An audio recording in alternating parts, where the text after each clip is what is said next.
हरे कृष्ण। तो तीसरे अध्याय पर है और तीसरे अध्याय के 16वें श्लोक पर हमने विराम दिया है। 14 और 15 ये जो दो श्लोक है बहुत महत्वपूर्ण है। इसी दो श्लोकों पर अभी अगला जो अध्याय है वो चलेगा। ये जो 14 और 15वां श्लोक है इसको यज्ञ का जो चक्र है वो भी कहा जाता है, साइकिल ऑफ सैक्रिफाइस या सृष्टि का चक्र कहा गया है इसको। और सृष्टि इसी चक्र पर चलती है। देखिए इतनी सुंदर बात है कि हर व्यक्ति को इस चक्र का भाग बनने का अवसर है और सृष्टि को एक उत्साहपूर्वक एक आनंद प्रदान करने की जगह बनाने का भी उसके पास अवसर है। जैसे एक उदाहरण से समझाते हैं। एक बटरफ्लाई इफेक्ट होता है। बटरफ्लाई इफेक्ट माने क्या कि एक दूर दरार की कहीं पर जगह है और उस दूर दरार की जगह पर एक बटरफ्लाई है। बटरफ्लाई माने क्या, तितली होती है ना, तो तितली, तो ये छोटी सी तितली है। वो छोटी सी तितली उस एक दूर दरार की जगह पर उसके पंख फड़फड़ाती है और वो जब पंख फड़फड़ाती है तो वहां की हवा हिलती है, उसके आगे की थोड़ी सी हवा हिलती है, उसके आगे की थोड़ी सी हवा हिलती है। तो एक तितली ने जब पंख हिलाया तो थोड़ी थोड़ी हवा हिली। तो ऐसी कई सारी तितलियां जब पंख फड़फड़ाती है तो वो शक्ति इतनी बड़ी हो जाती है कि अभी ये विज्ञान की बात है, हाँ? ये मन की बात नहीं है, ये विज्ञान की बात है। तो साइंस कहता है कि उस फड़फड़ाहट में इतनी शक्ति है कि किसी गांव में सुनामी भी आ सकती है। हालांकि तितली इतनी छोटी है लेकिन उसके पंख फड़फड़ाने से उसका जो क्यूमुलेटिव इफेक्ट होता है वो इतना बड़ा होता है। एक छोटी सी तितली है। वैसे ही अगर समाज का कोई एक व्यक्ति कहे कि मेरे एक गलती से क्या होगा, तो निश्चित रूप से बहुत बड़ा परिणाम होता है। जैसे पिछली बार ये उदाहरण हमने लिया कि शरीर का अगर एक सेल है वो खराब बर्ताव करने लगता है तो शरीर में एक भयंकर बीमारी उत्पन्न कर सकता है। एक सेल, हाँ, एक सेल की बात करें हम। उसी तरीके से समाज में अगर कोई भी एक व्यक्ति इस सृष्टि चक्र का पालन नहीं करता है, उसे तोड़ता है, तो सृष्टि में असंयमितता हो जाती है, अनियमितता आ जाती है। इसके लिए भगवान कृष्ण जो है 14 और 15 के बाद 16वें श्लोक में ये मुद्दा फिर से उठाते हैं कि ये सृष्टि चक्र को पालन करना कितना जरूरी है। इसलिए 16वें श्लोक में भगवान कृष्ण कहते हैं एवं प्रवर्तितम चक्रम न अनुवर्तयति। न अनुवर्तयति माने क्या, अगर कोई इसका पालन नहीं कर रहा है, न अनुवर्तयति यह अघ आयु, उसका संपूर्ण आयु, उसका संपूर्ण जीवन ही पाप से भरा है। किसके बारे में बताया जा रहा है? वो व्यक्ति जो इस सृष्टि चक्र को पालन नहीं करता। इतना महत्वपूर्ण है कि एक व्यक्ति इस सृष्टि चक्र का अगर ठीक से पालन नहीं करता है तो सृष्टि में बहुत बड़ा उत्पात हो सकता है। इसके लिए यहाँ पर भगवान क्या कहते हैं, अघ आयु इंद्रिय आराम। वो जो व्यक्ति है सृष्टि चक्र को तोड़कर क्या करना चाहता है, अपने अपने मन की बात सुनते हुए इंद्रियों को आराम देने की इच्छा में जुट जाता है। मोघम पार्थ सजीवती, ऐसे व्यक्ति का तो जीवन ही व्यर्थ है जो सृष्टि के चक्र को पालन नहीं करता है। तो सृष्टि के चक्र पालन करना एक माने, देखिए, एक होता है वास्तविक पालन करना और दूसरा होता है, ये मुद्दा समझ लीजिए, बहुत इंपॉर्टेंट मुद्दा है ये। एक होता है वास्तविक सृष्टि चक्र का पालन करना और दूसरा, अगर आप पालन नहीं कर सकते तो उसको कम से कम न बिगाड़ना, ये भी सृष्टि चक्र का पालन होता है। उदाहरण से समझते हैं, ये रामचरितमानस में आती है ये बात। रामचरितमानस में लिखते हैं वे कि जब भगवान रामचंद्र अयोध्या से निकलते हैं वनवास के लिए और वनवास के लिए जब जाते हैं तो वनवास में जब जाते हैं तो उन्हें निषाद राज गुहा के क्षेत्र में जब वो प्रवेश करते हैं तो उनके सारे जो जन होते हैं उनको मिलने के लिए आते हैं। तो उनको मिलने के लिए जब वो आते हैं तब उनको कई सारी भेंट वस्तु दी जाती है। तो तब भगवान कृष्ण उनको कहते हैं, उनको पूछते हैं कि भाई आपने हमारे लिए क्या भेंट लाई। तो वहां पर रामचरितमानस में लिखा गया है, यह हमारी अति बड़ी सेवकाई। वो कहते हैं ये तो हमारी बहुत बड़ी सेवा हो गई। अभी क्या बड़ी सेवा की आपने? लेहीन वासन बसन चुराई। वो कहते हैं कि हमने आपकी कोई चीज चुराई नहीं, यही हमारी बहुत बड़ी सेवा है। सोचिए वो कह रहे हैं कि हमने आपकी कोई चीज चुराई नहीं, यही हमारे लिए हमारी बहुत बड़ी सेवा है आपके लिए। क्योंकि जो जंगल में निषाद कुल के लोग रहते हैं, तो वो अपने जीवन यापन को इसी तरीके से चलाते हैं। कहीं कुछ चुरा लिया, कहीं कुछ उठा लिया, कहीं कुछ किसी को कर दिया। तो यहाँ पर ये बात रामचरितमानस में लिखी गई है कि उन्होंने कुछ गलत तो नहीं किया, सही किया नहीं वो बात अलग है, लेकिन गलत न करना ये भी सृष्टि चक्र को आगे बढ़ाने में सहायता करता है। जैसे मान लीजिए कोई व्यक्ति बीमार है, कई बार भक्त मुझे एक व्यक्ति ने प्रश्न पूछा, हम चांदवड़ में एक जगह जाते प्रचार के लिए, तो वहां पर एक वहाँ उस स्कूल के एक बड़े प्राचार्य है, तो हमारे सत्संग में एक फैमिली आती है, काफी प्रतिष्ठित है वहां पर चांदवड़। तो ये जो व्यक्ति है वो फैमिली के बारे में पूछ रहा था कि वो तो आपके सत्संग को आते हैं, वो मुझे भी अच्छा पहचानता है, वो फैमिली को पहचानता है। वो पूछ रहा था कि वो फैमिली तो इतने सालों से आपसे जुड़ी है, सत्संग में आती है, जप करते हैं, लेकिन मुझे तो कोई उनमें फर्क नहीं दिखता, अभी भी उतना ही क्रोध करते हैं, अभी भी वैसी बातें करते हैं। तो बोले वो सत्संग का क्या फायदा हो, है ना? ये कई बार हमको पूछा जाता है ना, अरे तुम तो इतने बड़े सत्संग में जाते हो, फलाना फलाना करते हो, ये करते हो, फिर भी आप में कोई बदल नहीं दिखता है। तो मैं भी यही बात सोच रहा था कि भाई कैसे इसको जवाब दूं। तो मैंने उसको तब कोई जवाब नहीं दिया, लेकिन मैं सोच रहा था। तो जब मैं बस से वापस आ रहा था, तो उस कॉलेज के दूसरे एक प्रोफेसर मेरे बगल में बैठे थे। उनकी भी बस छूट गई थी कॉलेज की, तो लाल डिब्बे में मेरे साथ आ रहे हो। तो मैंने हम लोग बात कर रहे थे, और फिर वो मुझे बता रहे कि थी, प्रभु जी अभी फार्मेसी में इतना बड़ा इतनी प्रगति हो गई है, ये हो गया है, अब लेवल 2 के ड्रग्स आए, लेवल 3 के ड्रग्स आए। तो हमारी बात चल रही थी, तब मैंने उनको पूछा यार कि ये ड्रग्स का क्या फायदा होता है? हेल्प में लो तो इतने लोग मर जाते हैं, इतनी आप दवाइयां निकालते हैं, लेकिन फिर भी लोग मर जाते हैं। तो उन्होंने बहुत सुंदर उत्तर दिया, जो कि मेरे प्रश्न का भी उत्तर निकला। उन्होंने कहा प्रभु जी देखिए, कई बार दवाई जो है, ये कोई जरूरी बात नहीं है कि दवाई से बीमारी चली जाए।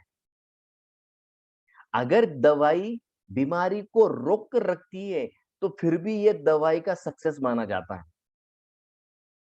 उसी तरीके से सत्संग में आने के बाद अगर वो व्यक्ति नीचे के स्तर पर नहीं गिर रहा है, हालांकि वही है तो भी चलेगा, लेकिन नीचे नहीं गिर रहा है, तो ये भी सत्संग का सक्सेस है।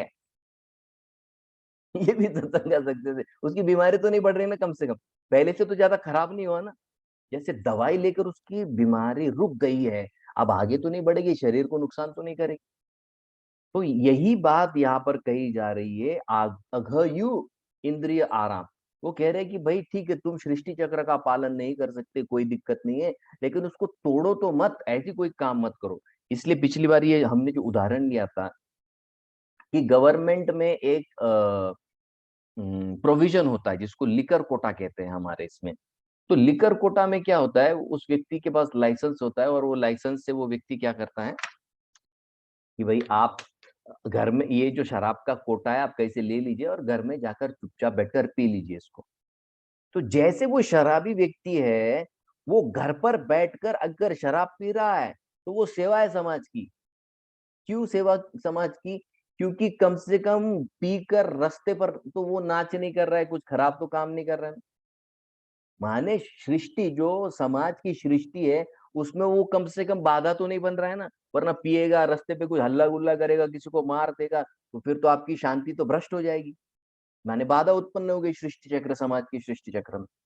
और वो पीकर क्या दिखाता है, भाई मैं इतना खुश हूं ये हूं, और जाकर कहा गिरता है, गटर में गिरता है कि नहीं? तो जैसे एक बार एक बहुत व्यक्ति पी लिया उसने, और जब वो पी के गिर गया, गटर में गिर गया वो सीधा। और गटर में हम जानते हैं कौन रहता है वहां पर, गटर में वो सुअर रहते। अब वो पिए, उसको क्या लगा मैं घर पहुंच गया तो वो उधर गटर में लेटा, वो सुअर, उसको लगा मैं घर पे पहुंच गया। तो वो गटर में सुअर रहते, तो एक सुअर आता है वहां पर आवाज करते करते, और वो सुअर जब आता है, तो वो उठने की जब कोशिश करता है, तो वो सुअर की पूंछ उसके हाथ में आ जाती है। अब वो सुअर की पूंछ जब उसके हाथ में आ गई, तो वो व्यक्ति को लगता है, वो जोर से चिल्लाता है, अरे पिंटू की मम्मी, अरे आपने चोटी पहनना कब से चालू कर दिया? अभी वो पप्पू की मम्मी तो है नहीं उधर, वो तो सुअर है। लेकिन जब वो पिया, तो उसको क्या लग रहा है मैं घर पहुंच गया। मैं खुश हूं, मैं ये हूं, मैं वो। तो ये क्या हो गई, उसके द्वारा सृष्टि चक्र में, समाज के सृष्टि चक्र में बाधा उत्पन्न हो गई। तो यहाँ पर भगवान कह रहे हैं कि भाई अगर आप सृष्टि चक्र को पालन नहीं कर सकते, कोई दिक्कत नहीं है, आप कम से कम ऐसी हानि मत पहुंचाइए जिससे सृष्टि चक्र रुक जाए। तो यहाँ पर हमने पिछले सेशन में विराम दिया था। ठीक है, तो अगले श्लोक आज हम 21-22वें श्लोक तक जाएंगे। बहुत सुंदर श्रृंखला है, आप थोड़ा गौर से सुनिए, बहुत महत्वपूर्ण श्लोक है इसमें। अब यहाँ पर 17 से 19 में भगवान कृष्ण, 17 से 35 ये जो सेक्शन है, इसको निष्काम कर्म योग कहा गया है। ठीक है, 17 से 35 इसको निष्काम कर्म योग कहा गया है। निष्काम कर्म योग कब होता है, जब व्यक्ति को पूरा ज्ञान है, दूसरा उसके मन में कोई भौतिक इच्छा नहीं है, तीसरा वो क्रिया करता है, उसको क्रिया करने की जरूरत नहीं लेकिन फिर भी क्रिया करता है। उदाहरण से समझेंगे हम इस बात को, बहुत इंपॉर्टेंट है कि कब क्रिया करना रोक सकते, क्योंकि अर्जुन ने पहले चैप्टर में क्या कहा, मैं क्रिया बंद कर दूंगा, मैं युद्ध नहीं करूंगा।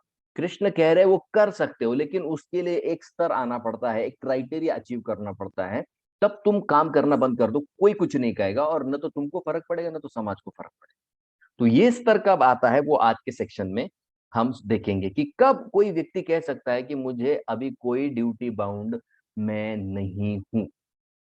ठीक है, तो ये इस सेक्शन का सार है।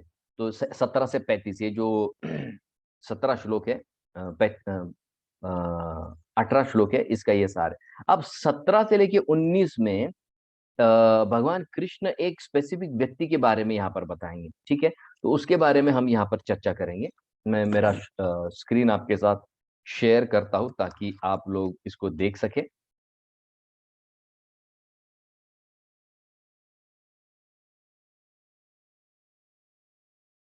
ओके, तो यहाँ पर मेरी स्क्रीन आपके सामने है, ये 16वां श्लोक है, एवं प्रवर्तितम चक्रम।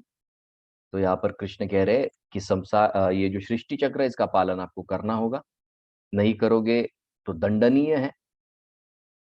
और इसका पालन करना कब बंद कर सकते हैं, आने वाले श्लोकों में हमें बताया जाएगा। और ये 17वां श्लोक है जहां से आज हम शुरू करेंगे। ओके, तो 17वें श्लोक में यहाँ पर एक बहुत सुंदर बात भगवान बता रहे हैं।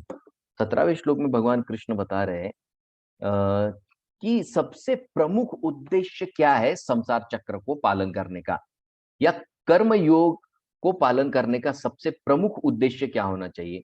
तो यहाँ पर वो बता रहे हैं कि संसार चक्र को पालन करने का सबसे प्रमुख उद्देश्य होना चाहिए संबंध विच्छेद। इसको हमने तीसरे अध्याय के स्टार्टिंग में कुछ अंश में समझा था। फिर से एक उदाहरण से हम इसको समझाने की कोशिश करते हैं। जैसे कई सारे भक्त यहाँ पर जो है गृहस्थी जीवन से हैं, और गृहस्थी जीवन में हम जानते हैं कितने सारे उतार चढ़ाव आते हैं, कभी पति से, कभी पत्नी से, कभी बच्चों से। ऐसे कई सारे इवेंट्स होते हैं जिससे जीवन में बहुत पीड़ा और बहुत कठिनाई निर्माण हो जाती है। ये कठिनाई नैसर्गिक है, इसको डरने की जरूरत नहीं है। कई बार भक्त डर जाते हैं, ये क्या हो रहा है ये मेरे जीवन में, और वो भी कब हो रहा है, जब भक्ति के जीवन में मैं जुड़ गया तब उसके पश्चात हो रहा है। भक्ति के जीवन में जुड़ने के पश्चात रूप गोस्वामी भक्ति रसामृत सिंधु में बताते हैं कि जो भी साधक दीक्षित है, जो भी दीक्षित भक्त है, भक्ति रसामृत सिंधु में रूप गोस्वामी बताते हैं कि उसके जीवन में जो भी आएगा वो अब कृष्ण के द्वारा नियोजित होगा। अभी कर्म चक्र उस पर नहीं चलेगा। ओके, कर्म चक्र के अधीन वो व्यक्ति नहीं है। अगर उसने सही सही यथा योग्य गुरु का आश्रय लिया है तो उस पर कर्म चक्र नहीं चलता है। तो हमारा जो कर्म संचय है उसमें से कोई सिलेक्टेड जो इवेंट्स है जिसके कारण हम कृष्ण के और पास जाएंगे, अब वही आएगा हमारे जीवन में। हमारे इसमें पूरा रिकॉर्ड नहीं आता है। ठीक है, तो यहां पर व्यक्ति, जब कोई भक्त भगवान कृष्ण देखते हैं कि वो ज्यादा और ज्यादा भौतिक जीवन से आसक्त हो रहा है, तो उसके जीवन में संबंध विच्छेद की संकल्पना को जन्म देने के लिए भगवान कृष्ण क्या करते हैं, बहुत भयंकर ऐसे संकटों को उसके जीवन में डाल देते हैं। और जब वो उसे गीता की दृष्टि से, शास्त्र के चक्षु से देखता है, तो अपने आप उसके मन में वैराग्य उत्पन्न हो जाता है। जैसे मान लीजिए अभी किसी को पनीर की सब्जी अच्छी लगती है, ओके, अगर पनीर की सब्जी बहुत अच्छी लगती है करके 3 4 5 वाटी खा लिए, क्या होगा? अब दूसरे दिन तो पेट का तो हरी बोल हो जाएगा, ठीक है। अब पेट का हरी बोल हो गया तो मम्मी पापा को टेंशन, फिर मम्मी पापा को टेंशन तो फिर डॉक्टर के पास भागो, फिर दवाई लो, फिर डॉक्टर बोलता है "अरे, इसका सोनोग्राफी करना पड़ेगा, पता नहीं पेट में क्या है"। अभी सोनोग्राफी करो, सोनोग्राफी करने के लिए पानी पीना पड़ता है 2 लीटर। अब पेट पहले दुख रहा है, उसमें 2 लीटर पानी पियो आप। अब जब तक पानी नीचे नहीं सरकता है तब तक आपको वेट करना पड़ता है। और जब वो ब्लैडर भर जाता है, और जब ब्लैडर भरता है तो फिर डॉक्टर बोलता है चलो अंदर। और जाने के बाद वो जबरदस्ती दबाता है। आप बोले अरे पहले ही ब्लैडर भरा हुआ है, तो उस पे दबा रहा है। तो ये जब प्रसंग से वो व्यक्ति गुजरता है, तो उसको क्या लगता है, हाय अभी इसके आगे मैं ये पनीर की सब्जी नहीं खाऊंगा। तो अब पनीर की सब्जी से क्या हो गया, संबंध विच्छेद हो गया। हम्म। लेकिन ये संबंध विच्छेद ज्यादा देर तक चलता है क्या? महीना 1.5 महीना चलेगा। कहीं शादी में गए और पनीर की सब्जी जैसे ही देख ली तो फिर क्या होता है, और माँ बोल रही है बगल में, अरे मत खा, पिछली बार पेट में बहुत तकलीफ हुई थी, डॉक्टर के पास जाना पड़ा। बोले नहीं, थोड़ा खाऊंगी, थोड़ा खाता हूँ। और वो खाने के चक्कर में फिर से 3 4 वाटी पनीर की सब्जी अंदर गई। ये तो कुछ नहीं, हमारे एक बैंगलोर के ब्रह्मचारी, उनकी हम स्टोरी सुन रहे थे। तो पहले छोटा मंदिर था, तो छोटा मंदिर था, और तो ज्यादा भक्त नहीं आते थे। तो जो भी प्रसाद मिलता था ये ब्रह्मचारी खाता था। तो उसको हलवा बहुत पसंद था, है ना, रवे का हलवा बनाते हैं ना। तो वो रवे का हलवा उसको इतना पसंद है, इतना पसंद है। तो एक बार क्या हुआ, गेस्ट कम आए और हलवा बहुत बच गया। तो अब इसने सोचा कि यार अभी तो बस मैं हलवा खाऊंगा। तो 1 वाटी खाया, मजा आया, 2 वाटी खाया, मजा आया, 5 वाटी हलवा खाया उसने। तो जो 5 वाटी हलवा खाया, वो पेट में दर्द होने लग गया, क्योंकि हलवा फूल जाता है ना, और रवे का आदत होता है पेट में जाके फूल जाता है। तो पेट फूल गया उसका, तुरंत डॉक्टर के पास, ये करो वो करो, एडमिट किया।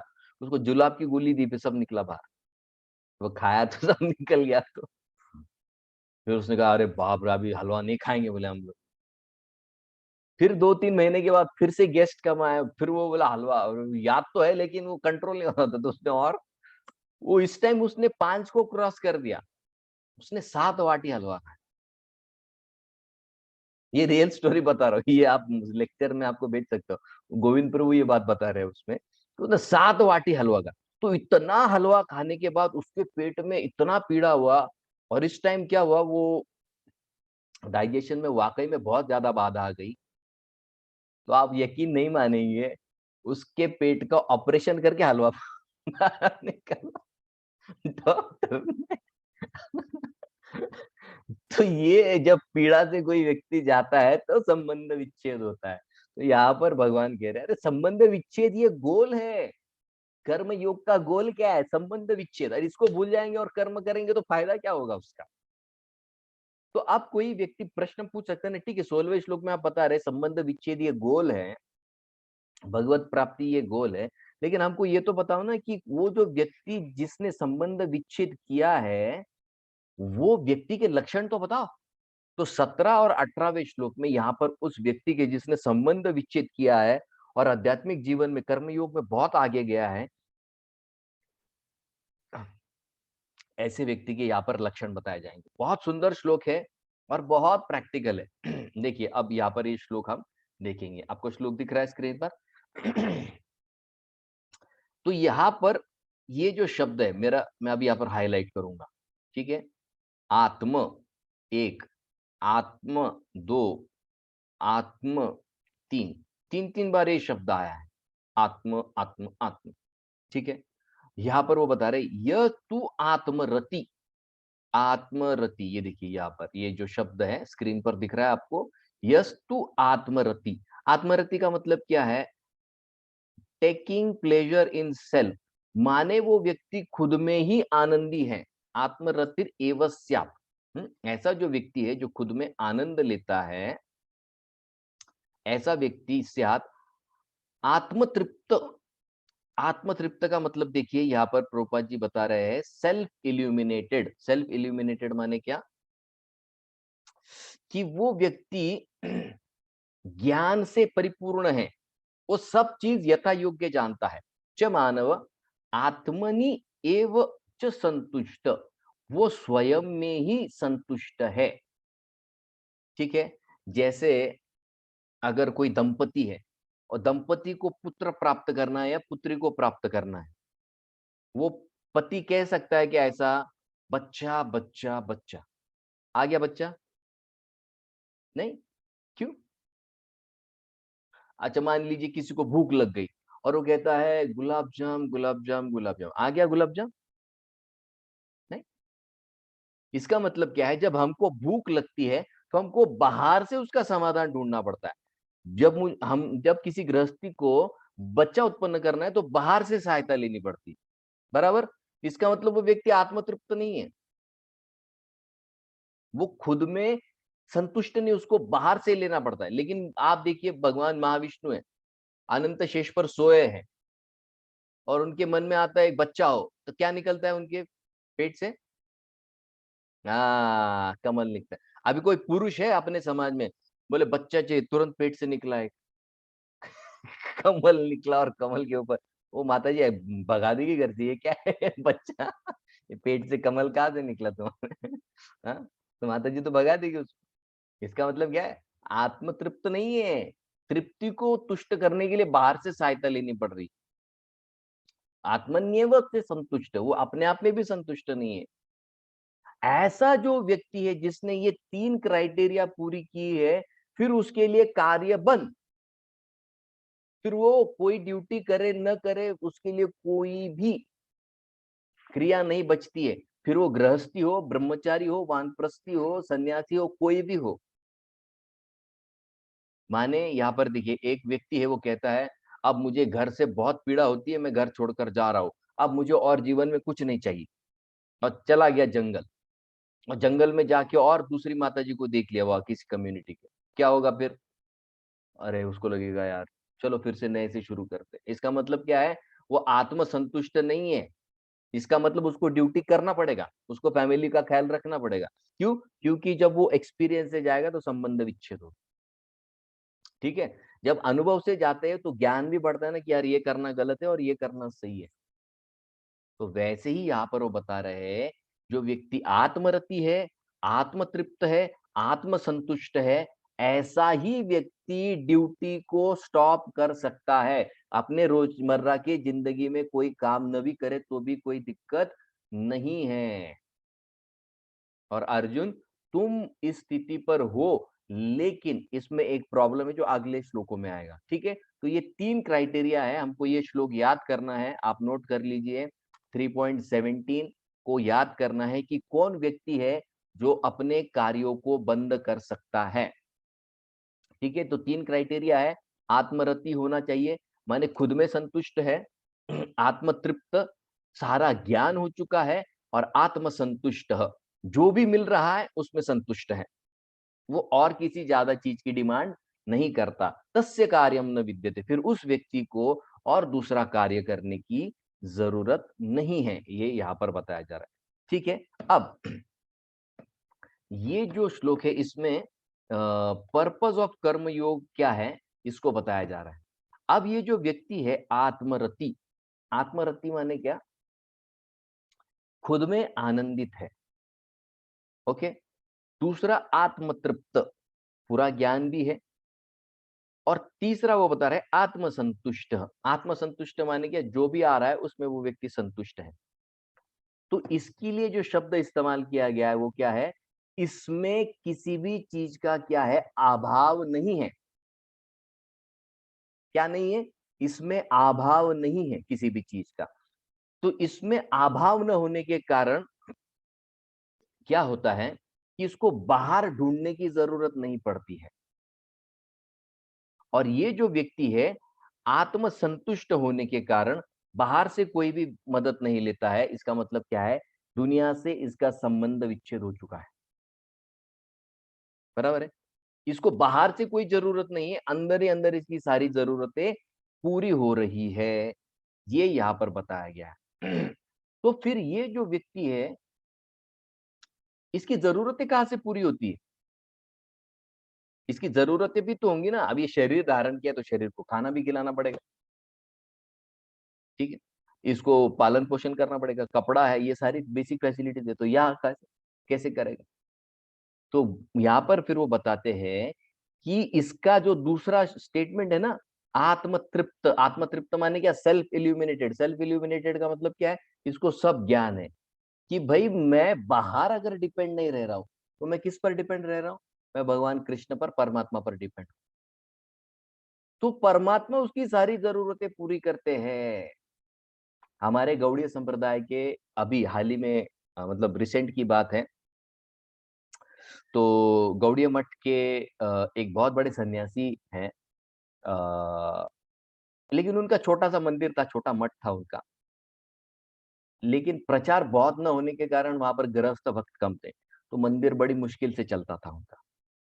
तो एक दिन उनको पता चला कि उनके सीनियर गॉड ब्रदर माने उनके गुरु भाई, बड़े गुरु भाई आने वाले हैं। और वो जो सन्यासी थे उनको इतना बुरा लगा कि यार मेरे बड़े गुरु भाई आने वाले हैं और मेरे मंदिर में तो कुछ भी नहीं, खाने के लिए भी कुछ नहीं है।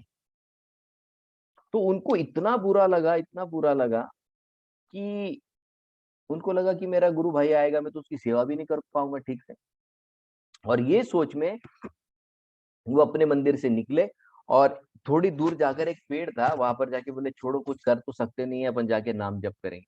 तो बाहर जाकर वो नाम जप करने लगे और जब वो नाम जप कर रहे थे और बड़े अंदर से बहुत तीव्रता से राधा रानी को प्रार्थना कर रहे थे कि मेरा गुरु भाई आएगा, उसको खाने के लिए कुछ नहीं है, मैं उसकी सेवा कैसे करूँगा? वो जिस पेड़ के नीचे बैठे थे, उस पेड़ पर एक कौवा था।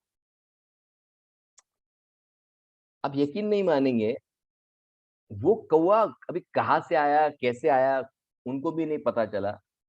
लेकिन उस कौवे के मुँह में एक पोटली थी और वो चुरा कर कहीं से लाया था, उठाकर कहीं से लाया था।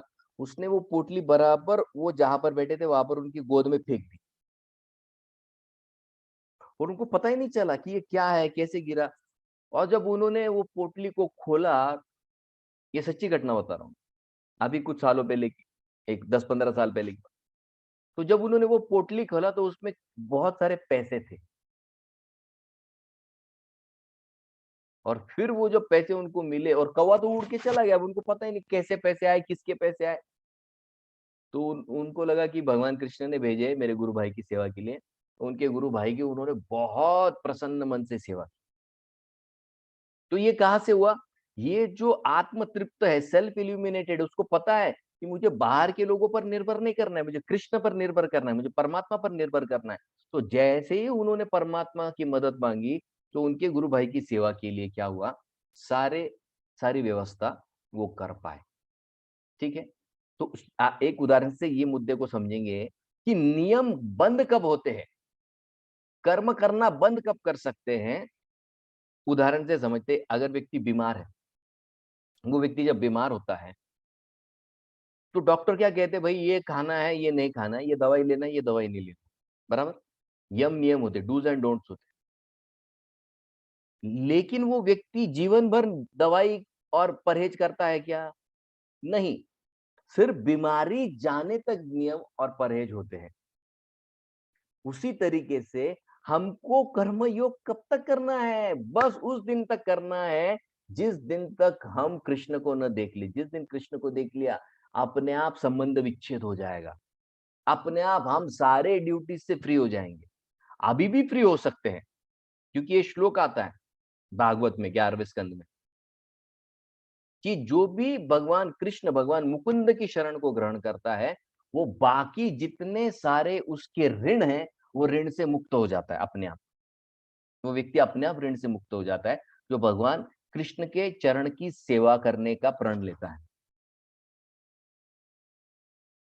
इसलिए यहाँ पर जो बताया जा रहा है कि तस्य कार्यम न विद्यते। कब आएगा ये स्तर कि जहाँ पर आप सारे काम बंद कर सकते हो, सारे ड्यूटी से आप फ्री हो सकते हो, जब हम में परमात्मा का दर्शन हो जाएगा या परमात्मा से हमारा संबंध इतना गहरा हो जाएगा। और संबंध गहरा होने के लिए अनुभूति की जरूरत है और अनुभूति आने के लिए साधना की जरूरत होती है। ये श्रृंखला आप याद रखिए। इसलिए बाहर के लोग हमें पूछे ना कि भाई साधना क्यों करते? क्योंकि साधना से ही अनुभूति आएगी, और जितनी ज्यादा अनुभूति आएगी उतनी तेजी से हम कृष्ण की ओर बढ़ेंगे। आज हम जब जप करते हैं, हमको आनंद आता है क्या जप करते समय? वो 16 माला माने ऐसा लगता है कि माउंट एवरेस्ट चढ़ने के लिए बोले हमको हमारे गुरु महाराज। कहाँ फंस गए। एक बार एक भक्त यात्रा में, महाराज जी की जब यात्रा होती, तो वो रात में 10:30 बजे माला जप कर रहा था। तो एक सीनियर भक्त ने उसको पूछा, यार तू क्या कर रहा है? अरे बोले जब बाकी है। बोले कितना बाकी है? बोले 8 माला बाकी है। कितने बजे रात में? 10:30 बजे रात में। बोले तू तो फिर जप करना, तू सोच क्या रहा है? तो वो भक्त बोले, मैं सोच रहा हूँ कि मुझे इस्कॉन में कौन लाया। वो क्या, ये इस्कॉन में आने की वजह से जप करना पड़ रहा है। हाँ? तो हम ये सोचेंगे, यही सोचेंगे, क्यों? क्योंकि अनुभूति की कमी है ना। एक प्रियकर और एक प्रेयसी है, दोनों में जब आदान प्रदान होता है तो बहुत तीव्रता से लगता है कब मिलेंगे, कब मिलेंगे। वैसे हमको कृष्ण के नाम जप के बारे में क्यों नहीं लगता? क्योंकि अनुभूति नहीं है कृष्ण की। तो अनुभूति नहीं तो कृष्ण के पास जाने की इच्छा कैसे होगी? तो यहाँ पर जो है, कोई कहीं अगर आपको पूछे ना कि भाई भगवान दिखाओ, अरे भगवान कोई दिखाने वाली चीज है क्या? भगवान अनुभव की बात है। कोई बोलेगा गुलाब जाम दिखाओ, अरे देख कर क्या करोगे? अनुभव करो तो समझेगा गुलाब जाम क्या होता है। वैसे ही जप की विधि, श्रवण की विधि, ये अनुभव की विधि है। यहाँ पर वो बता रहे कब संबंध विच्छेद हो सकता है, और ऐसा व्यक्ति कौन है? तो 17 और 18 में, ये 2 श्लोकों में उसके लक्षण बताए गए। तो 17 में क्या है? आत्मरति, आत्मतृप्त, आत्मसंतुष्ट, ये 3 लक्षण बताए गए। अब दूसरे श्लोक में, 18वें श्लोक में और लक्षण बताएंगे उस व्यक्ति के। अच्छा भाई, और क्या लक्षण है?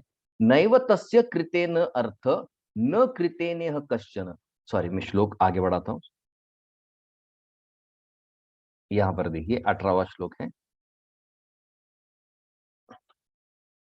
हाँ, ये आपके सामने श्लोक है। यहाँ पर वो बता रहे, नैव तस्य कृतेन अर्थ न अकृतेनेह कश्चन न चास्य सर्वभूतेषु कश्चित अर्थ व्यपाश्रय। तो यहाँ पर भी वो 3 चीजें बताते हैं। नैव तस्य कृतेन अर्थ, उसके मन में अर्थ माने क्या? पर्पस।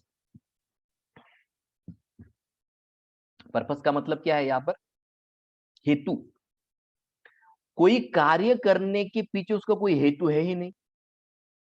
दूसरे लाइन में बता रहे, न अकृतेनेह कश्चन, नहीं उसके मन में न करने का कोई पर्पस है। और तीसरा वो बताते हैं, न चास्य सर्वभूतेषु, और नहीं दूसरे किसी व्यक्ति से कोई लेन देन करने की उसकी इच्छा है। ऐसा जो व्यक्ति है, कश्चित अर्थ व्यपाश्रय, फिर उसके लिए भी कोई काम नहीं बचता है करने की। कौन सी 3 चीजें हैं? करने का कोई उद्देश्य नहीं है, न करने का कोई उद्देश्य नहीं है, और दूसरे पर निर्भर न होने के कारण उसको लगता है कि मेरे लिए अभी कोई काम बचा ही नहीं है ना? फैमिली क्यों करते हैं? कोई व्यक्ति शादी क्यों करते, बताइए? शादी क्यों की आप सब लोगों ने? किसी को पता नहीं शादी क्यों। बस माता पिता ने बोला कर लो तो कर। शादी इसके लिए करता है व्यक्ति, क्योंकि अकेलापन महसूस होता है। उसका लगता है कि जब तो कोई मेरे जीवन में ना हो, मेरा जीवन परिपूर्ण नहीं होगा, है ना? माने दूसरे पर डिपेंडेंसी है। तो यहाँ पर तीसरे लाइन में वो कहते हैं, न चस्य सर्वभूतेषु, अरे किसी से उसको आदान प्रदान करने की कोई जरूरत ही नहीं महसूस होती। ऐसा जो व्यक्ति है, फिर उसके लिए भी कोई ड्यूटी नहीं रहती है, और वो कश्चित अर्थ व्यपाश्रय, चौथा बताते हैं, वो किसी पर भी आश्रित नहीं रहता है। न तो मनुष्य जाति पर निर्भर करता है, न देवताओं की जाति पर निर्भर करता है। भाई क्यों? क्योंकि उसको पूरा विश्वास है कि भगवान कृष्ण मेरा रक्षण करेंगे। इसका सबसे बढ़िया उदाहरण कहाँ पर है? भागवत के 4 स्कंद में ध्रुव महाराज की कथा आती है। 5 साल का बच्चा जंगल में जाता है, क्या उसको डर नहीं है कि शेर खा जाएगा या कोई जानवर उसको काट लेगा? पूरे विश्वास के साथ गया, अपने गुरु के वाक्यों पर पूरा विश्वास है। जंगल में गया, 6 महीना तपस्या किया, कुछ नहीं हुआ, भगवान का दर्शन करके वापस आया। क्यों? पूरा यकीन है। इसलिए बाहर किसी पर भी उसने आश्रय नहीं लिया, सिर्फ और सिर्फ एक अपने गुरु के चरणों का आश्रय लिया। तो ऐसे भी व्यक्ति के लिए तो कोई काम करना बचा ही नहीं, क्योंकि गोल क्या है? भगवान से मिलना, तो वो तो उसने देख लिया। तो फिर आकर वापस क्यों किया उसने इतना 36,000 साल राज्य? अगले श्लोक में आएगा अभी। तो ये 4 क्राइटेरिया 17 और 18 में, 17 में 3 और 18 में 4, ये 4 और 3 7 क्राइटेरिया जो पूर्ण कर देगा, फिर कृष्ण कहते भाई तू ड्यूटी कर या न कर, कोई फिर तेरे को पाप नहीं लगेगा। ठीक है, जब तक ये 7 क्राइटेरिया नहीं कंप्लीट, अगर वो कंप्लीट नहीं है और फिर भी आप काम छोड़ रहे हो, तो कृष्ण कहते हैं फिर तुमको निश्चित रूप से पाप लगेगा। ठीक है, तो ये 18वें श्लोक में यहाँ पर भगवान कृष्ण ये बात बता रहे हैं। ठीक है, तो कर्म योग का सबसे मूल प्रयोजन क्या है? संबंध विच्छेद। संबंध विच्छेद माने क्या? भौतिक क्रियाकलापों को धीरे धीरे धीरे कम कर दीजिए और आगे क्या कीजिए? कृष्ण के साथ संबंध बढ़ाइए। तो डिटैचमेंट की क्या परिभाषा है गीता के अनुसार? Detachment equals attachment to Krishna. Detachment ऐसी कोई चीज नहीं होती है इस संसार में, अटैचमेंट टू मैटर होगा या अटैचमेंट टू कृष्णा होगा। तो डिटैचमेंट की व्याख्या क्या है? Attachment to Krishna. अटैचमेंट जरूरी है, उसके बगैर नहीं जी पाएंगे। ठीक है, तो यहां पर जब आत्मा संतुष्ट कहा गया है माने क्या? वो परमात्मा के साथ उसने जो संबंध स्थापित किया है उसमें वो व्यक्ति संतुष्ट है। ठीक है, तो ये यहां पर अब अब अर्जुन पूछता है ठीक है 17-18 में तुमने तो बता दिया कि ऐसे महापुरुष व्यक्ति के क्या लक्षण है, अरे लेकिन प्राप्त कैसे करेंगे? ऑर्डिनरी व्यक्ति कैसे पहुंचेगा उस स्तर पर? तो उसका उत्तर 19 श्लोक में अभी भगवान कृष्ण देंगे। तो कहते तस्मात् असक्त सततम कार्यम कर्म समाचर असक्तो या अचरण कर्म परम आपनोति पुरुषः। तो यहाँ पर वो बता रहे हैं भगवान कृष्ण, तस्मात् असक्त सततम। असक्त माने क्या? सक्त माने अटैच, असक्त माने डिटैच, विदाउट अटैचमेंट माने क्या? डिटैचमेंट। जो व्यक्ति हमेशा निरासक्त रहता है, कैसा? सततम। सततम माने क्या? हर स्थिति में। अभी मान लीजिए आपके घर पे मैं आता हूं प्रसाद के लिए कल, ठीक है, और आपने गरम गरम पनीर की सब्जी और चपाती बनाई, ठीक है, और तो फिर मैं पेट भर के प्रसाद लिया आपके घर पर, और फिर जाते जाते मुझे आपका मोबाइल बहुत अच्छा लगा, तो मैं तो आपको पूछूंगा ना कि दक्षिणा में क्या देंगे? दक्षिणा। और मैंने बिना पूछे आपका मोबाइल ले लिया कि भाई ये दक्षिणा रूप में मैं लेके जा रहा हूँ, तो आप देंगे? खुशी खुशी देंगे? कोई भी हाँ नहीं बोल रहा है, अब स्क्रीन पे हाँ नहीं बोल रहा, घर पे तो सवाल ही नहीं आता। हाँ? तो उस समय आपके मन में पीड़ा होगी, अरे कैसा साधु है कि क्या है ये, मोबाइल भी लेके गया हमारा। तो यहाँ पर कह रहे सततम, हर स्थिति में क्या होना चाहिए? असक्त। ये देखिए यहाँ पर मैंने हाईलाइट किया है, कॉन्स्टेंटली। कॉन्स्टेंटली माने हर स्थिति में असक्त निरासक्त होना चाहिए। ऐसा व्यक्ति जो है कार्यम कर्म समाचर, ऐसे मानसिकता में अपना कार्य जब करता है, असक्त ही अचरण कर्म, निरासक्त बिना फल की अपेक्षा का जब कर्म करता है, तो कहते हैं परम आपनोति पुरुषः, उसको भगवान की प्राप्ति बड़ी आसानी से हो जाती है। तो ये देखिए, अगर हमें भगवान की प्राप्ति करनी है तो इसका सिंपल फॉर्मूला ये श्लोक में दिया गया, इसका फॉर्मूला ये श्लोक में दिया गया। देखिए प्रभुपाद जी क्या लिखते हैं, without being attach to fruit of activities, माने कर्म के फल से जो निरासक्त होता है। दूसरा, मैटर ऑफ ड्यूटी, आपका नियत कर्म है, आपने वो जिम्मेदारी उठाई है, इसके लिए वो ड्यूटी बनती है। ऐसे मानसिकता में जो भी करेगा, by working without attachment one attains the supreme, हमें बहुत आसानी से भगवान की प्राप्ति हो जाएगी। तो इन शॉर्ट ये श्लोक में वो क्या कह रहे हैं, साधन क्या है? जो भी जीवन में आए उससे संतुष्ट रहिए। कृष्ण का प्रसाद आया है, अब ये बोलना बहुत आसान है, मैं भी समझता हूँ, जब प्रसाद आता है ना तो फिर हम काउंसिलर को फोन कर रहे, मैं 16 माला कर रहा हूँ, इतना पीड़ा क्यों हो रहा है? तो यहाँ पर वो कह रहे हैं कि भाई ये हमारे पूर्व जन्म के कर्म का हिसाब किताब चुकता हो रहा है, लेकिन बहुत बड़ा डिस्काउंट मिल रहा है। बहुत बड़ा डिस्काउंट मिल रहा है, ये मानसिकता में अगर जो भी कृष्ण दे रहे वो स्वीकारेंगे, तो यहाँ पर भगवान कृष्ण कहते हैं परम आपनोति, बड़ी जल्दी कृष्ण की प्राप्ति होने वाली है, बड़ी जल्दी कृष्ण की प्राप्ति होगी। देखो कृष्ण प्राप्ति का यहाँ पर फॉर्मूला दिया गया। तो यहाँ पर बताते हैं कि ऐसे मानसिकता में अगर हम कर्म करेंगे तो बड़ी आसानी से हम भगवान को प्राप्त कर सकते हैं। तो एक उदाहरण के साथ ये श्लोक को समझेंगे। जैसे कोई भी व्यक्ति है, ऑफिस जाता है, बराबर है, वो जब ऑफिस जाता है, ऑफिस के रिसोर्सेस को यूज करता है, और सही सही ऑफिस के लिए अगर रिसोर्स को यूज करता है तो उसको क्या मिलता है? पगार, बराबर। दूसरा एक व्यक्ति है जो ऑफिस के मालिक को खुश करने के लिए काम करता है।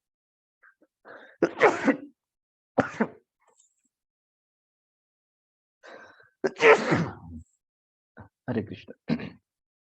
दूसरा एक व्यक्ति है जो ऑफिस के मालिक को खुश करने के लिए काम करता है।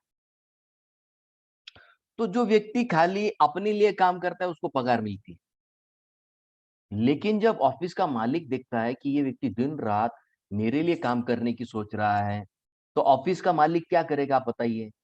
ऑफिस का मालिक बोलेगा ये कौन व्यक्ति है, ये इतना काम करता है हमारे लिए, और बिना कुछ मांगे, कुछ इनाम की इच्छा रखे काम करता है। निकालो इसका रिकॉर्ड, देखेंगे अरे इसको तो खाली 10,000 पगार है। फिर वो पूछेगा इसके घर में कौन कौन है, निकालो पता निकालो। घर में देखा तो दो दो बेटियां है शादी की। फिर वो बॉस क्या कहेगा, अरे इसकी बेटी की तो शादी है, तो बॉस क्या कहेगा, इसका लोन पास करो पहले। बेटी की, पहली बेटी की शादी होगी, लेकिन बेटी को जब देखने आएंगे तो अरे वो घर एकदम खराब है, बोले इसका हाउस लोन सैंक्शन करो। घर बांध लिया, बेटी की शादी हो गई, दूसरी बेटी की भी शादी हो गई। अब ये जो बॉस है वो इतना क्यों कर रहा है उस व्यक्ति के लिए? क्योंकि बॉस ने क्या देखा कि ये दिन रात मेरे लिए काम कर रहा है, ये पगार के लिए नहीं काम कर रहा है, ये मेरे लिए काम कर रहा है। वैसे ही भक्त वो होता है दूसरा व्यक्ति, हालांकि उसका पगार कम है, उसके पास पुण्य का साटा शायद कम हो सकता है, जिसके कारण उसके घर में कमी है, लेकिन जैसे ही भगवान ये देखते हैं कि यार ये तो सब कुछ मेरे लिए कर रहा है, तो मैंने क्या करना चाहिए, इसका बाकी का जिम्मेदारी तो मैं ले लूंगा, ये ताकि ये काम करता रहे कंपनी का। समझ रहे? इसको कर्मयोग कहते हैं। कर्मयोग माने खाली काम करना नहीं होता है। फैक्ट्री के मालिक के लिए जब काम किया जाता है तो उसको कर्मयोग कहते हैं, और इस फैक्ट्री का मालिक कौन है? भगवान कृष्ण। जो भी लोग हम खुद के लिए काम करते हैं उनको कर्मयोगी नहीं कहा जाता है, वो कर्मयोगी नहीं होते। कर्मयोगी वो होता है जो कंपनी के मालिक के लिए काम करता है, जो खुद को सुख देने की अपेक्षा से काम करता है, वो कर्मयोगी नहीं है। तो ये उदाहरण से वो यहाँ पर बता रहे हैं कि जो बॉस के लिए काम करेगा ना, परम आपनोति पुरुष, अरे वो बॉस खुद घर पे आएगा पूछने के लिए, बोल तुझे क्या चाहिए।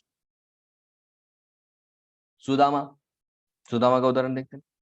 सुदामा खाली क्या लेकर गया? पोहा। और क्या लेकर आया वापस? कुछ नहीं, पोहा भी चला गया। घर पर आया तो देखता है तो क्या, इतना बड़ा महल है। क्यों? क्योंकि इतने दिन किसके लिए काम किया उसने? मालिक के लिए काम किया। मालिक ने बोला उसकी पत्नी को जाओ उसका घर सजाओ। तो परम पूज्य राधा गोविंद महाराज बताते हैं कि जब रुक्मिणी ने देखा कि इसकी पत्नी इतनी गरीब है, तो वो स्वयं जाती है कहां पर? उसके गांव में, उसके घर पर। और जब रुक्मिणी उसके घर पर जाती है, साक्षात लक्ष्मी उसके घर पर जाती है, वो देखती है इतनी पतली है उसकी पत्नी, तो वो उसको आशीर्वाद देती है। क्या आशीर्वाद देती है? कि तू अपने पति से इतनी एकनिष्ठ रही। देखो पत्नी की परीक्षा कब होती है? जब पति गरीब होता है, वो पत्नी की परीक्षा है। और पति की परीक्षा कब होती है? जब उसके पास सब कुछ होता है। उसके पास सब कुछ है, लेकिन होने के पश्चात भी अगर पत्नी से एकनिष्ठ है तो समझ लेना चाहिए पति एकदम सही है। और पति के पास कुछ भी नहीं है और फिर भी पत्नी एकनिष्ठ है तो वो सच्चे मन से उससे प्रेम करते, समझ लेना चाहिए आप। तो जब रुक्मिणी देखती है कि भाई इस व्यक्ति इतने सालों से, इसको कभी खाने को मिला नहीं मिला, लेकिन इस पत्नी ने कभी भी कंप्लेंट नहीं की, तो वो उनको आशीर्वाद देती है। कौन? रुक्मिणी जी उसकी पत्नी को आशीर्वाद देती है कि तू चीर यौना होगी। चीर यौना माने कि तू कभी बूढ़ी नहीं होगी, तेरी शक्ति कभी खत्म नहीं होगी। और ये आशीर्वाद सिर्फ एक ही स्त्री को है, वो है सत्यभामा। और दूसरा किसको दिया रुक्मिणी ने? ये सुदामा की पत्नी को। भाई तू इतनी सुंदर रहेगी, इतनी शक्ति रहेगी कि तू अपने पति की और भगवान कृष्ण की सेवा निरंतर करती रहेगी। परम आपनुति पुरुष, बड़ी आसानी से उसको तो कृष्ण की प्राप्ति हो गई। क्यों? अपेक्षा नहीं है कुछ, भाई जो आ रहा है उसमें खुश है। सुदामा का उदाहरण है, कितना सुंदर उदाहरण। लक्ष्मी आई घर में साक्षात आशीर्वाद देने के लिए, तू जो बोलेगी वो सच हो जाएगा। परम आपनुति पुरुष। ऐसे अगर हम भाव से सेवा करेंगे तो निश्चित बहुत जल्दी हमें कृष्ण की प्राप्ति हो जाएगी। अब 20वें श्लोक में अब अर्जुन कहता है, भाई ठीक है, तुम ये तो बड़ी बड़ी बातें कर रहे हो ना, आसक्ति से, बिना आसक्ति का काम करो, और तुम्हारा सब भगवान देख लेंगे, तुम सिर्फ अपने कर्म करो। कोई एग्जाम्पल भी है कि खाली इतने बड़े बड़े बातें कर रहे हो? अब 20वें श्लोक में भगवान कृष्ण एग्जाम्पल देंगे। कर्मण्येव हि संसिद्धिम आस्तिथ जनकादय। भगवान कृष्ण यहाँ पर स्वयं जनक महाराज का उदाहरण दे रहे हैं। जनक महाराज ने भगवान राम की प्राप्ति कर ली थी, उनके मन में राम बसे थे। तो उस अवस्था में क्या था, वो कर्मयोगी बन चुके थे ऑलरेडी, उनको कोई काम करने की जरूरत नहीं थी, फिर भी काम कर रहे थे। क्यों? ये शब्द बहुत इंपॉर्टेंट है, गीता में बहुत बार आता है, लोक संग्रहम। लोक संग्रहम माने क्या? यहाँ पर देखिए, दूसरे लोगों को उदाहरण से समझाने के लिए, जन सामान्य को उदाहरण प्रस्तापित करने। लोक संग्रहम एवापि संपश्यन कर तुम अर्हसी। उनको क्या लगा कि मैं जो हूं राजा हूं, और राजा का काम क्या है? लोक संग्रह करने के लिए, लोगों को समझाने के लिए, एक सामने उदाहरण रखने के लिए मुझे क्या पर देखिए, प्रभुपाद जी क्या शब्द समझ, एजुकेटिंग पीपल इन जनरल। लोगों को एजुकेट करने के लिए, सुशिक्षित बनाने के लिए, कि भले ही आपको कोई कर्म करने की जरूरत नहीं है, लेकिन फिर भी आप कर्म करते रहिए। क्यों करते रहिए? क्योंकि अब देखिए यहाँ पर एक बहुत इंपॉर्टेंट मुद्दा है, लोक संग्रह की क्या जरूरत है भाई? अभी मान लीजिए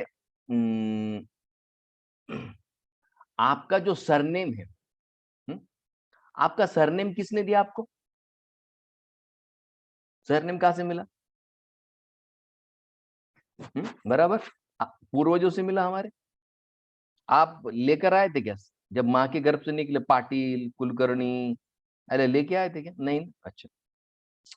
अच्छा, वहां के गर्भ से जब निकले, कपड़े वपड़े लाए थे कि पिछले जन्म जब बैग वैग भर के, तो मेरा डायपर है, मेरी चड्डी है, मेरा कपड़ा कुल लेके, खाने पीने का कुछ सामान लाए? नहीं लाए। अच्छा। आ, माँ के गर्भ से जब निकले तो कोई था आपको मदद करने के लिए वहां? नहीं, कोई नहीं था। था ना? हैप्पी बर्थडे कैसे बनाया फिर आप? हाँ, थे ना सब, डॉक्टर डॉक्टर थे, आपका स्वागत किया, भाई आओ बाहर, अभी पेट से बाहर आओ। हाँ, आप आ गए पेट से बाहर। अच्छा, पेट से बाहर आए तो आपको सबसे पहला खाना किसने दिया? माँ ने दिया, बराबर है। अच्छा, वो माँ के शरीर को अगर आप पहले डाइसेक्ट करके देखते तो माँ के शरीर में तब दूध नहीं होता है, जब तक बच्चा शरीर से बाहर नहीं आता है, माँ के शरीर में कहीं पर भी दूध नहीं। तो अचानक बच्चा बाहर आने के बाद दूध कहाँ से आ गया? कहाँ से आया दूध? फैक्ट्री से? कहाँ से आया? कहाँ से आया दूध? आता है ना, दूध आता है कि नहीं, माँ के स्तन आता है। भाई ठीक है, आप दूध पीकर बड़े हुए। अच्छा, आपको एबीसीडी किसने सिखाया? वो भी बाहर से सीखा। आपको खाना पीना किसने सिखाया? वो भी बाहर से सीखा। ऐसी एक चीज बता दीजिए जहां पर आपको बाहर से मदद न लगी हो। जन्म लेने के लिए माता पिता लगते, दो लोग लगते हैं, आने के लिए दो लोग लगते हैं, और जाने के लिए चार लगते हैं। बराबर है। आने के लिए दो, जाने के लिए पकड़कर चार लगते कि नहीं लगते? तो यहाँ पर कोई भी व्यक्ति ये नहीं कह सकता मैं सेल्फ मेड हूं। अरे काय का सेल्फ मेड? सेल्फ मेड का तो कोई विषय नहीं आता है यहाँ पर। तो यहाँ पर जब वो कह रहे लोक संग्रह, लोक संग्रह का बार बार इस्तेमाल क्यों किया जा रहा है? क्योंकि हम पर कई सारे लोगों के ऋण हैं, वो ऋण को कैसे चुकता करेंगे? एक अच्छा उदाहरण को प्रस्तापित करके ऋण चुकाया जाता है। तो ये बात यहाँ पर कृष्ण बता रहे कि तू कृष्ण भावना भावित हो और दूसरों को कृष्ण भावना भावित बनाओ, तो इससे क्या होगा, सारे ऋण चले जाएंगे, तो लोक संग्रह अपने आप हो जाएगा। तो ये बात यहाँ पर वो बता रहे हैं।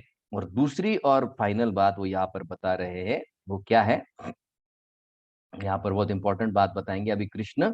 ये हर माता पिता के लिए सबसे इंपॉर्टेंट पेरेंटिंग का श्लोक है। इससे बेहतर पेरेंटिंग का कोई श्लोक नहीं मिलेगा। फिर आप कंपनी में बड़े बॉस हो या घर के कोई बड़े लीडर हो, इससे बेहतर कोई श्लोक नहीं है।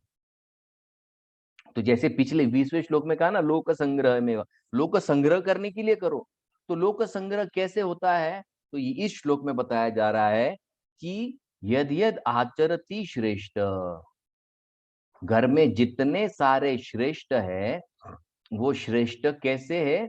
आचरति, उनके आचरण से ही, तत्त एव इतर जन, उनके घर में जितने भी जन है या समाज में जितने भी जन है, सयत प्रमाणम, तो वो प्रमाण मानकर चलते। प्रमाण माने क्या? हाँ, ऐसे ही किया जाता है जीवन में।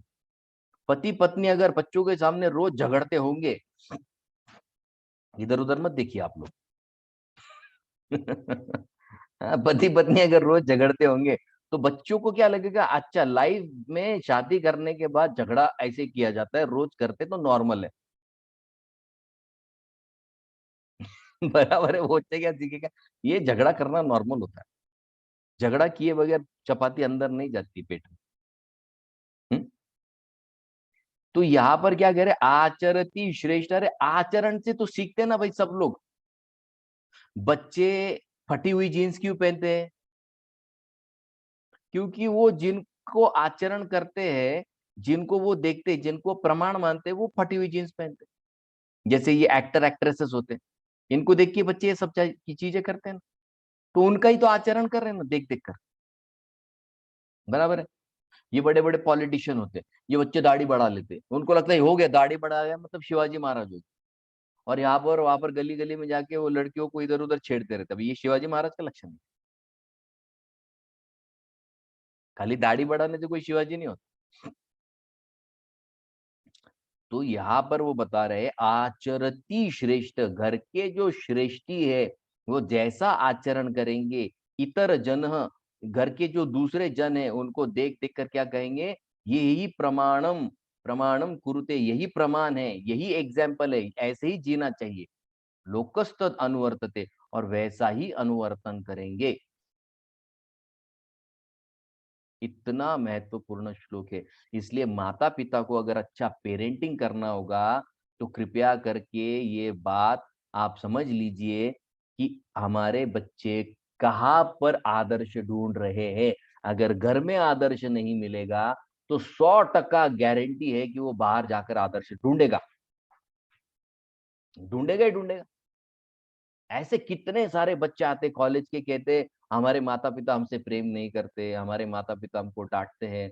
और लड़का लड़की दिन भर दोस्तों के साथ बाहर घूमता है, घर पे आने का नाम नहीं। क्यों? क्योंकि उसको लगता है घर में मुझे प्रेम नहीं मिलता है। जाएगा कहाँ? हम्म? फिर वो हीरो हीरोइन में अपने हीरो को ढूंढता है। लड़की का हीरो हमेशा याद रखिए, गीत भागवत में 7वें स्कंद में प्रहलाद महाराज बताते हैं, किसी भी लड़की का हीरो उसका पिता ही होता है हमेशा। जब उसके पिता में उसको वो हीरो नहीं दिखता है, तो बाहर जाकर हीरो ढूंढेगी वो। हर लड़के को अपनी माँ ही हीरोइन लगती है। अगर उसकी माँ में उसको वो हीरोइन नहीं मिली, तो 100% बाहर जाकर वो हीरोइन ढूंढेगा खुद के लिए। तो माता पिता की ये सबसे बड़ी जिम्मेदारी है। और ये जिम्मेदारी अगर ठीक से पालन करेंगे, तो अपने आप लोक संग्रह होने वाला है, अपने आप समाज सुधर जाएगा। सुधरना ही सुधरना है। कैसे नहीं सुधरेगा? बिल्कुल सुधरेगा। तो ये इतने सारे प्रैक्टिकल श्लोक यहाँ पर है। बहुत बहुत धन्यवाद। हरे कृष्णा।